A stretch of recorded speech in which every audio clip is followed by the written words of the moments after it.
These turned out so well. Just got to rake them out, but man, make sure you watch all this one.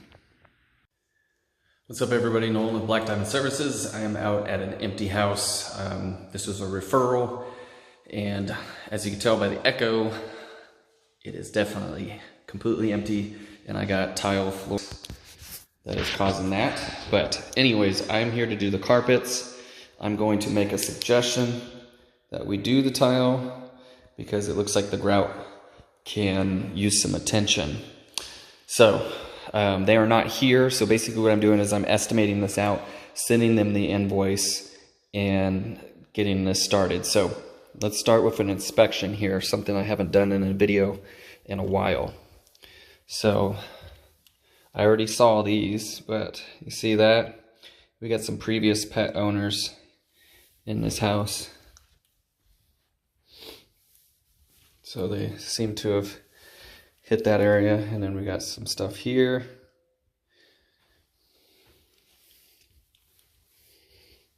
Stuff on the edge there. It looks like got a mark on the side here, and it dripped down.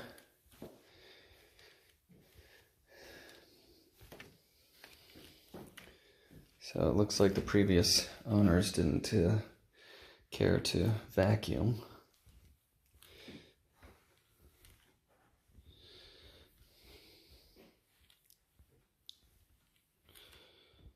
So far nothing serious up here, is just on the stairs. So I'm gonna suggest, oh, did we find something? Nope, okay. I'm going to suggest that I treat that area with pet treatment stuff that I use.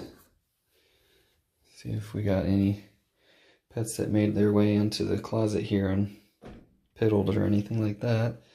It's like just a little dot spot there. So nothing in the master really besides a bleach spot that I saw in the bathroom area. Got two other bedrooms. You can see the carpet's frayed at the door. So I can only assume there was a cat maybe in this room that had scratched at the carpet to basically be asked to be let out. So we do have, there's one. And some over here, very small, but so it looks like this is probably the room that the cat or dog, smaller dog, may have been in.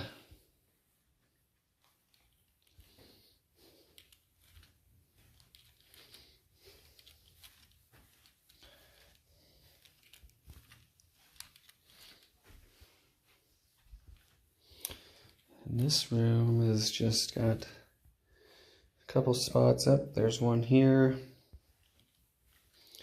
and some here, all this scattered about. So yes, they're definitely gonna want me to do a pet treatment.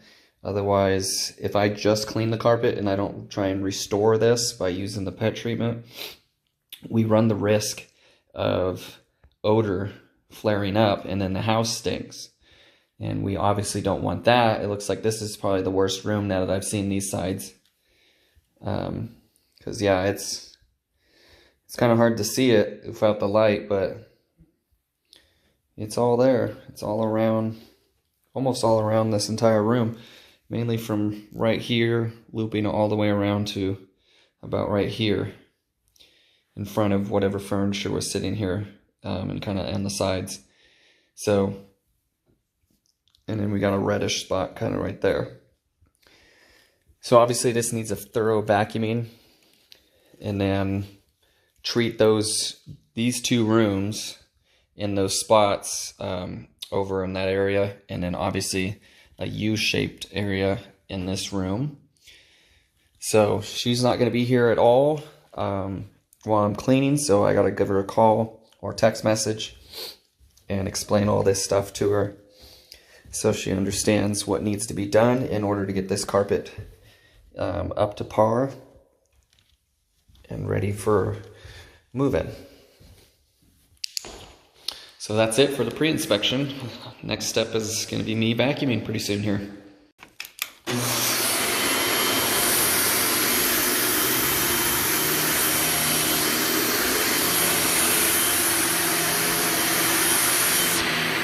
definitely got some random debris on this one.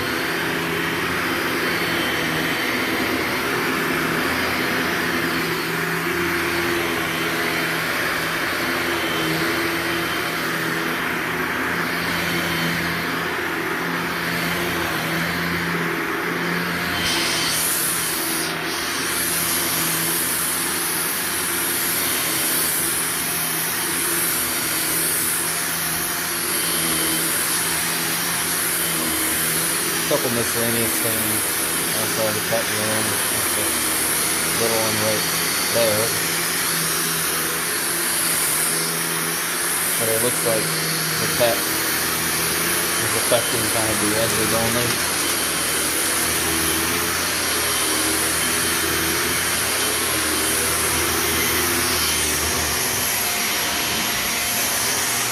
Couple things that should go through the vacuum.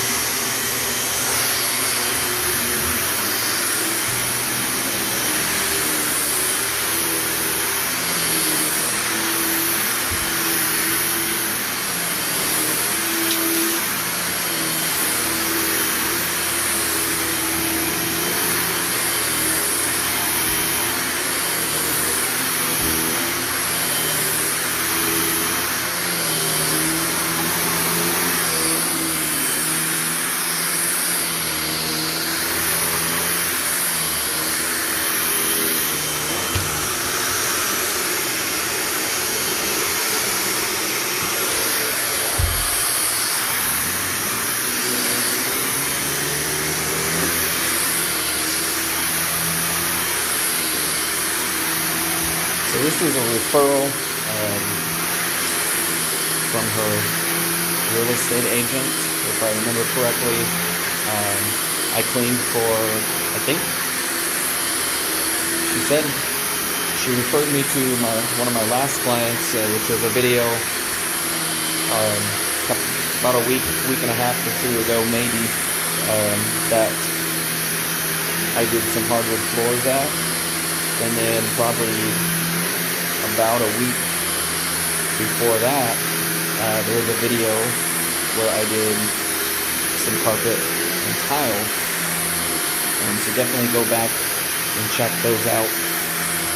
But she referred me to that person, cleaned for them, and now she's referred me to this one.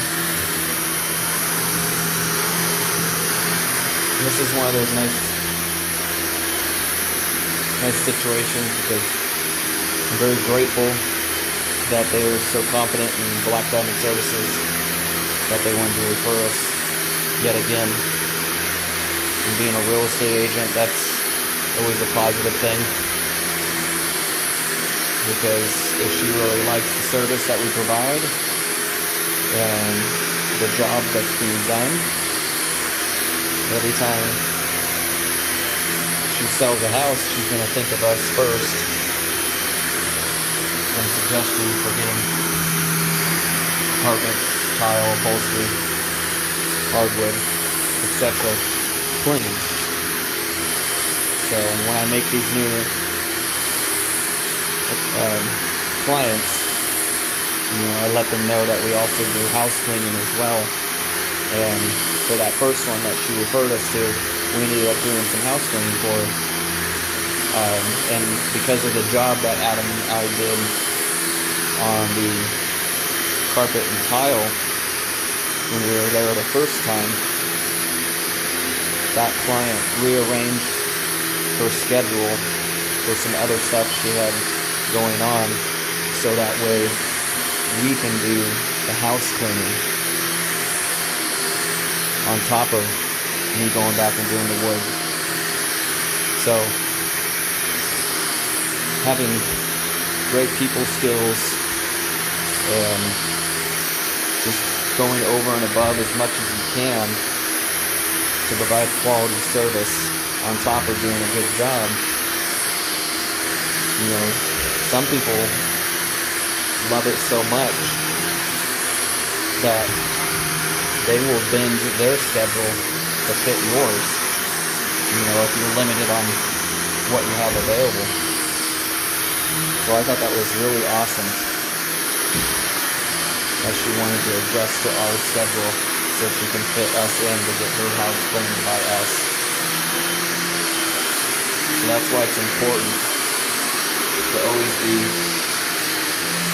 doing your best, regardless if it's a small job or a big one, because you never know what's going to happen. I mean, that job started out as literally one bathroom of tile.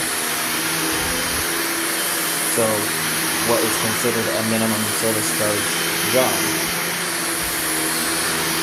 Well, she didn't know that we do carpet cleaning. You know, she had mentioned it to me when we were there, like, yeah, I gotta get my carpets cleaned and for the sale of the house. You know, so she was unaware that we did carpet cleaning and thought I just did tile. So that's the other thing. Make sure you're listening to what the client's needs are.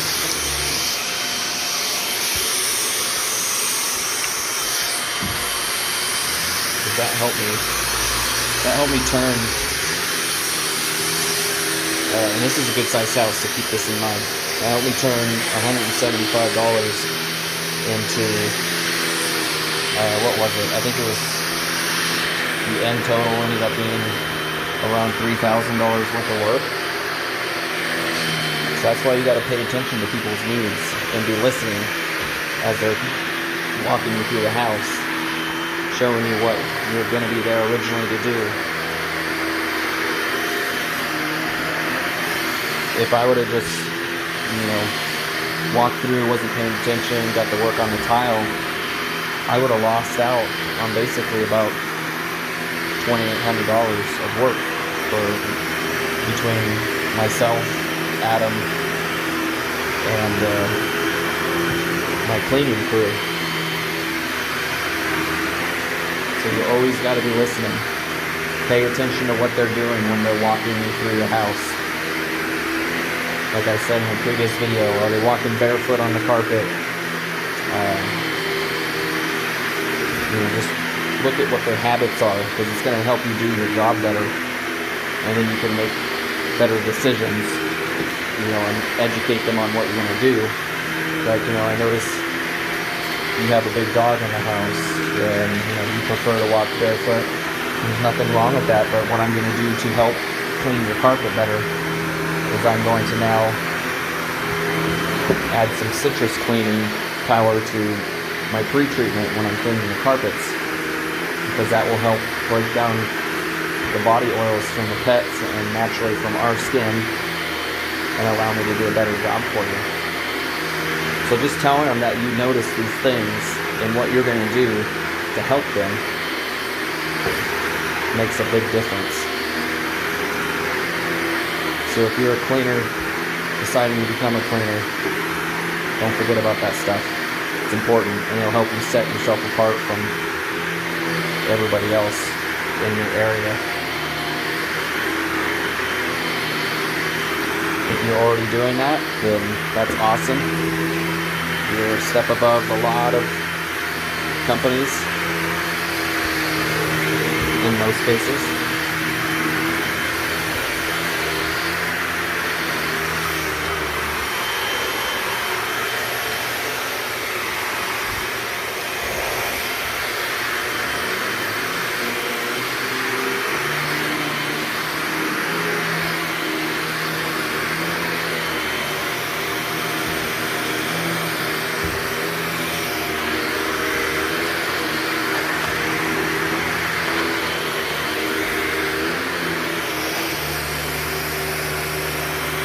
So that's my tidbit for this.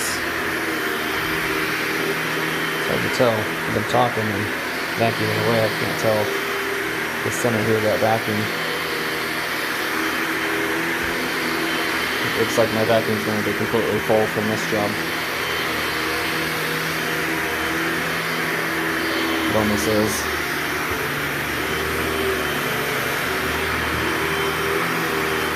I put that cap in my vacuum because it won't fit. So usually when I find this stuff, I put it in a spot that's easy for the client to get it if they need it. If it's something I like sometimes like a Lego or something that gets left behind. Or if it's trash, then I could take it to my trash or my van, dispose of it.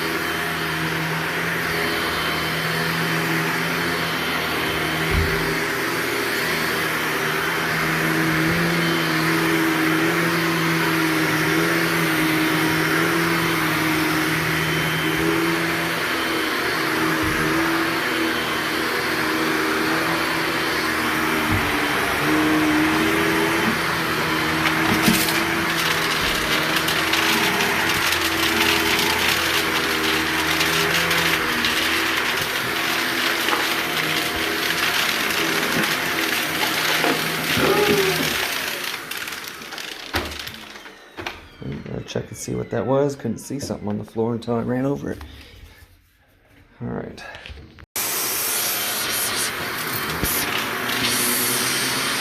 Well, it appeared to be some glass. Pieces of broken glass in the closet.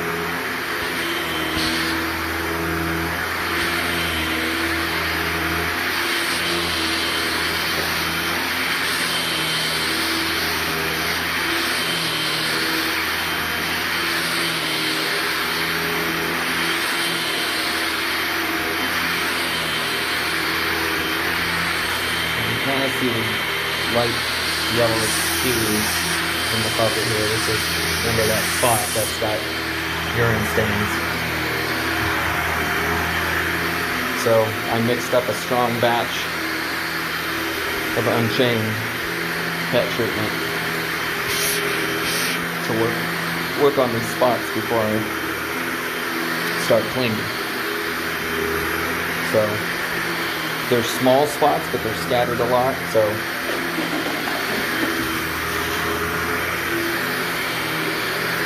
needs a little extra attention.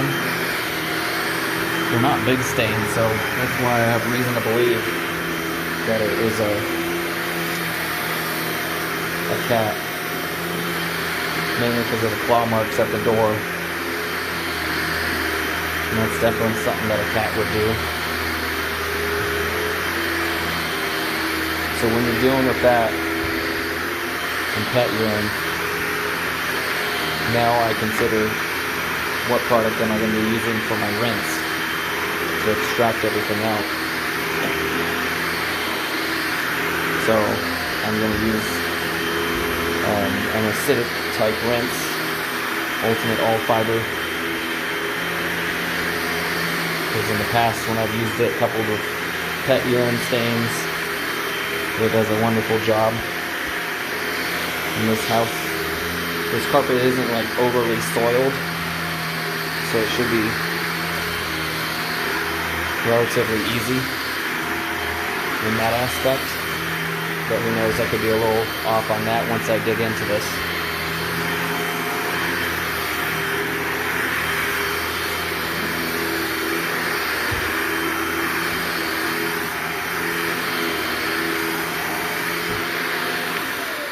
Alright, let's take a look at the canister, see what pulled out. Oh, that is a lot. It's obviously past the fill line and made its way up into here. So we're quite full.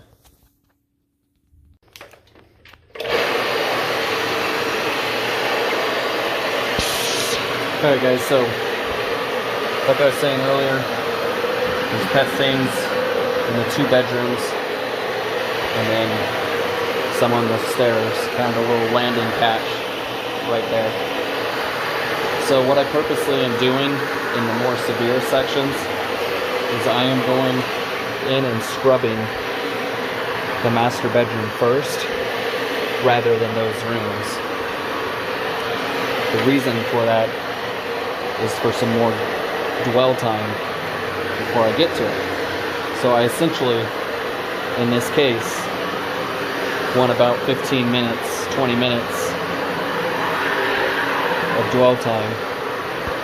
You don't have to do it this way. I haven't seen a significant change and waiting to scrub an area with pet stains first over going in like here, for example. But I'm doing it just because I want it to work into the fibers on its own at first, and then once I get in there with the CRB, I'll scrub over it some more. Will help really get it in there. You can see that looks like a burn mark. And of course a bleach stain. Oh, there's some kick out. And there was some at the bottom of the stairs too when I was doing the first couple steps. So I'm just allowing some more dwell time.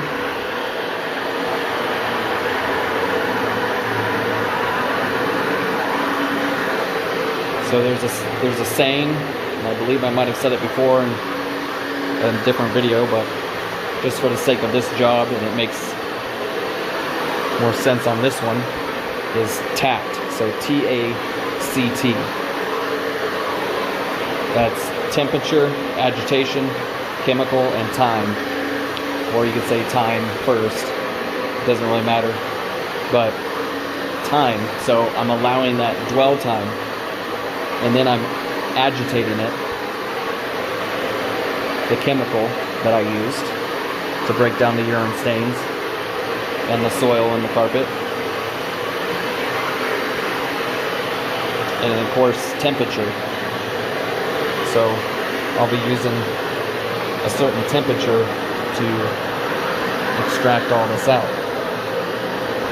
And when you have less of one, you want to increase another one. So if I didn't have much temperature, I might want to consider more dwell time. And same goes if I didn't have a CRB to pre-scrub, I might want to allow more dwell time. Or use a rake to scrub at least the main walk areas. But as you guys know, I CRB pretty much almost 100% of the carpet. And it's empty like this, I mean, why not? Especially. But from what I was taught in my classes and stuff, and learned from other professionals over the years, that's the way you want to look at it.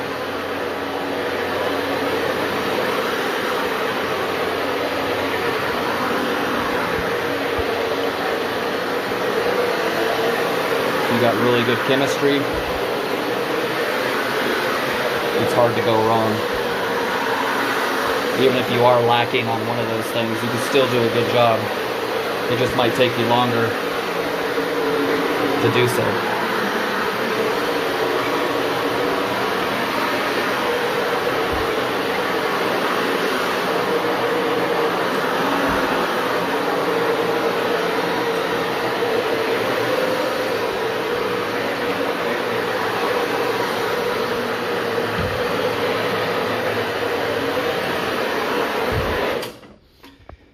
Decent amount of kick out on this one.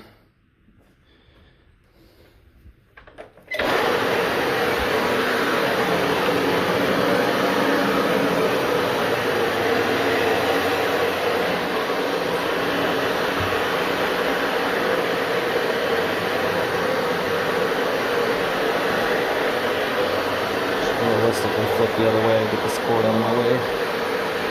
There we go.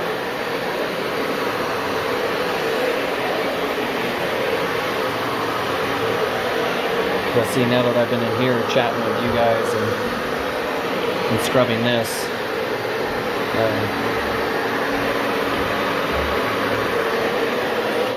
I've had 5.5 minutes go by.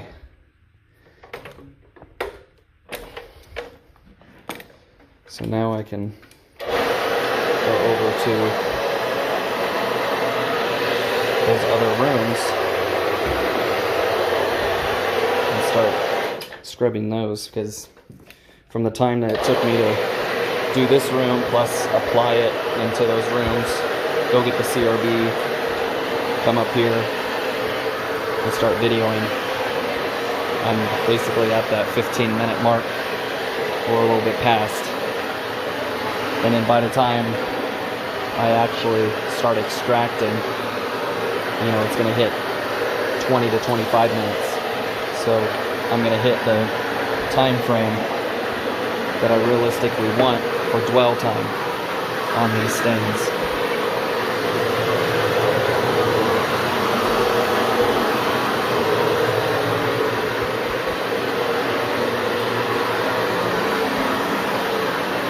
So the Unchained seems to work really well when you dilute it properly, obviously, number one.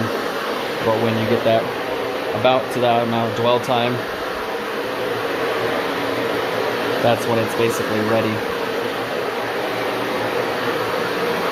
So about 25-30 minutes, depending on the severity of the stains and all that. So I'll be going out to my van and setting the rinse solution up with the Ultimate All Fiber Rinse.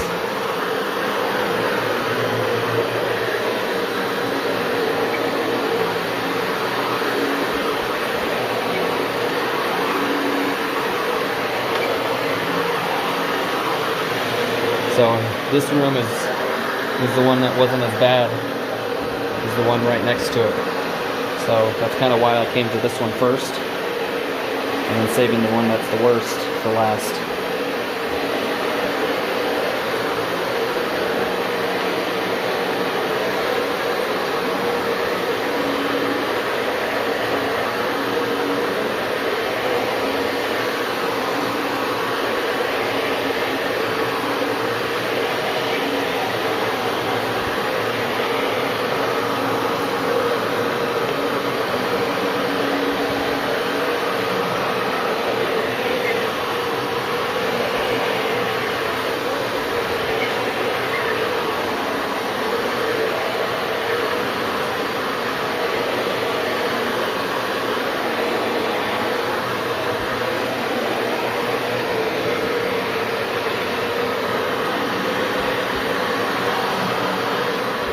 This carpet already looks way better after just pre-scrub.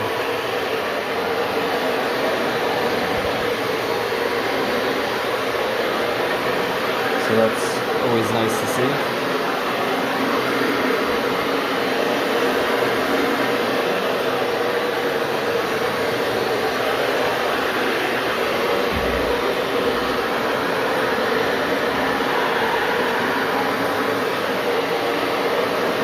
Cookout.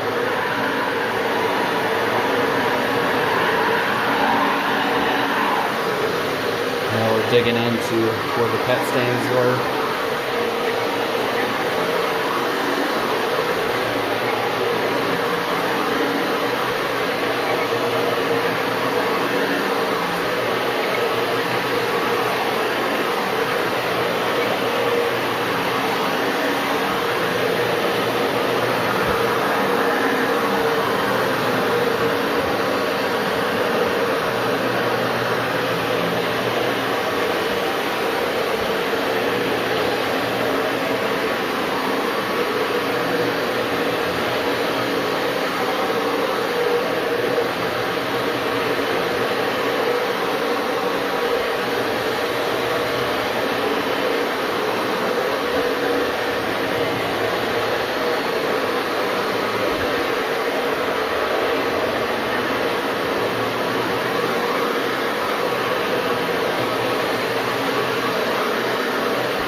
Alright guys, that is all of the CRB. I mean, heck, if you didn't know any better after vacuuming that stuff, if it wasn't there to kick out, you would think that I was done. And I've had a lot of people say that. Wow, it looks so great. Are you almost done? Like, no, still got to rinse it out, so it's going to look even better once I'm done. And they're always surprised. That's the one thing I've heard people say, the one downfall about using a CRB is everybody thinks you're done, and you have to tell them that you're not. So I love using it, and I know a lot of you love seeing it, so that's why I always try and include it in as many of my videos as possible.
So this is the room that had the pet stains in it.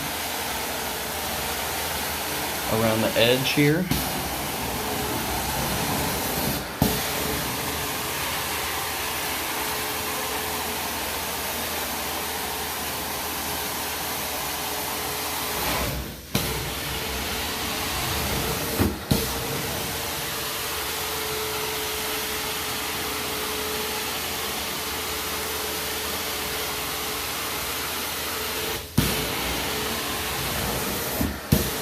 So this area, I'm basically kind of doubling up on it,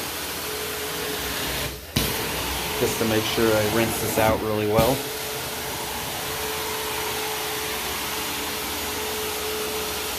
And you can tell I'm going slow on my back pass.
So once I finish this room, I've got the hallway left, and then just the tops of the stairs.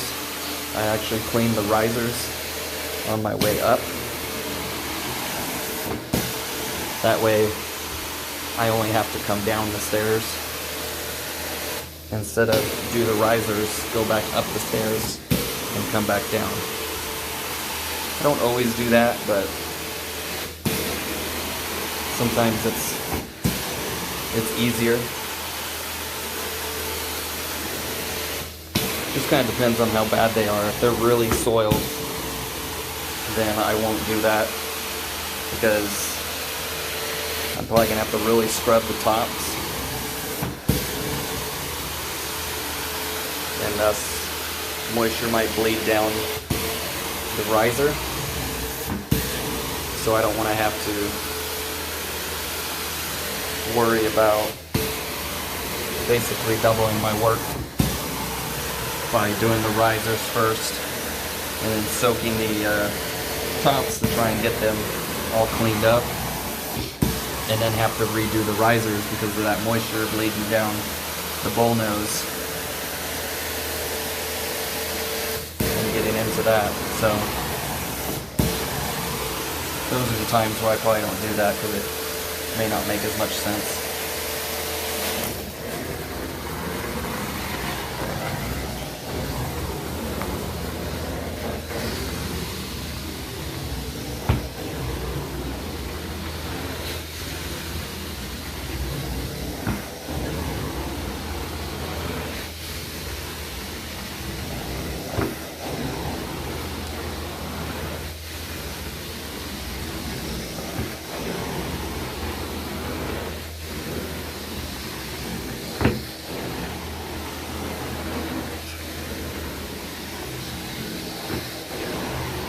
Nice slow dry passes as well. So I doubled up.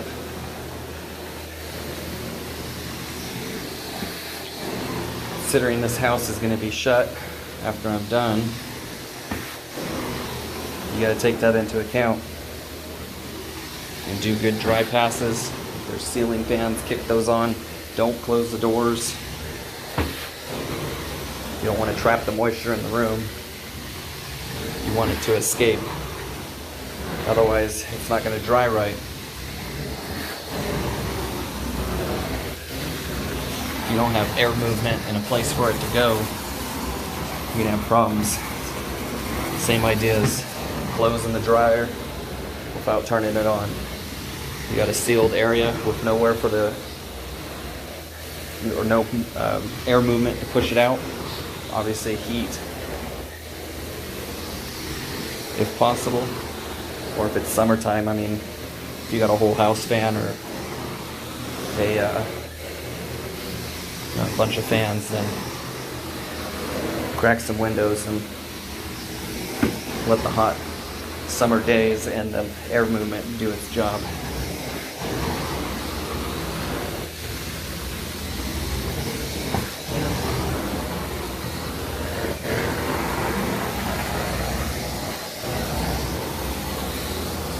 So I basically just did double dry passes as well. I mean, you can see the difference. The only thing I'm concerned about is that red stain. Looks like it's already added color to the carpet and won't come out. But otherwise, I mean, look how much brighter it looks in comparison to where I haven't cleaned. I love seeing that. So again, over here is still a section that was hit by an animal. And when you see it under a black light, and let's say it's only this wide of a section, these two passes, it's a good idea to do an extra the same exact way. So double passes at least, or if it's severe pet urine damage that you're trying to restore the carpet from, then use your subsurface tool, or also known as water claw, and do an extra space out, because liquid absorbs into carpet further than what you can see it after it's dried. So if it just looks like a little circle, there's a good chance it's probably twice as big. So you always want to go further out just to be safe, instead of just assuming it's right there.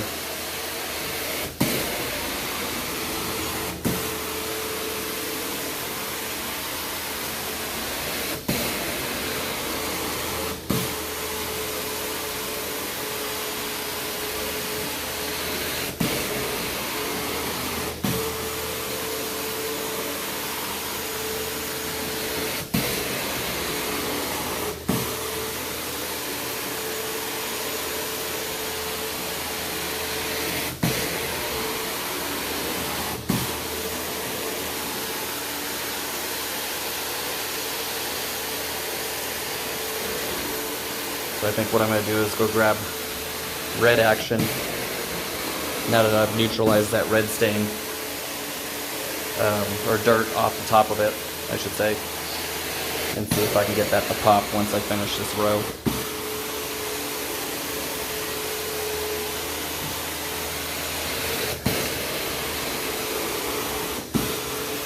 Somebody's already used something on it that was the wrong chemistry. And of course, if it's been there quite a long time, it could very well be permanent, but like I said, I got a reducing agent, red action, to see if I can get that to come out.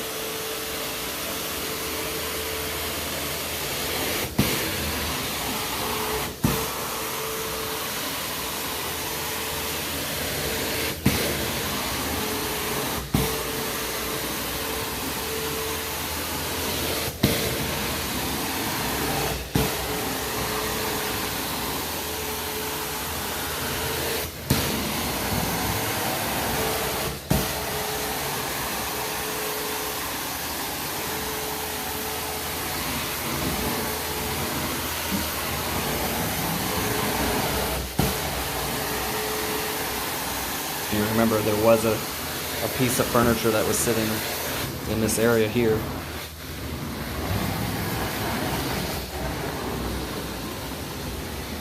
You almost can't tell anymore, which is great. Number one, that tells you that the carpet cleaning did well and helped blend with an area that wasn't really touched much. And two, it kind of got rid of the indentation, so it wasn't that heavy of an item. So between the CRB and rinsing this out, we've got ourselves a hidden furniture spot.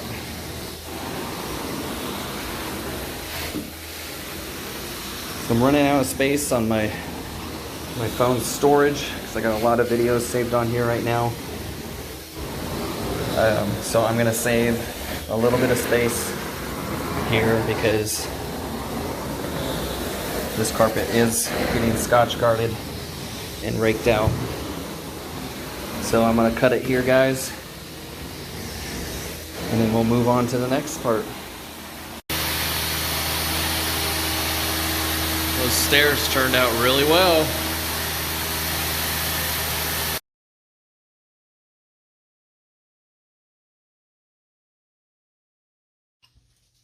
Alright guys, the final step. Man, I wish that bleach spot and that burn mark weren't there.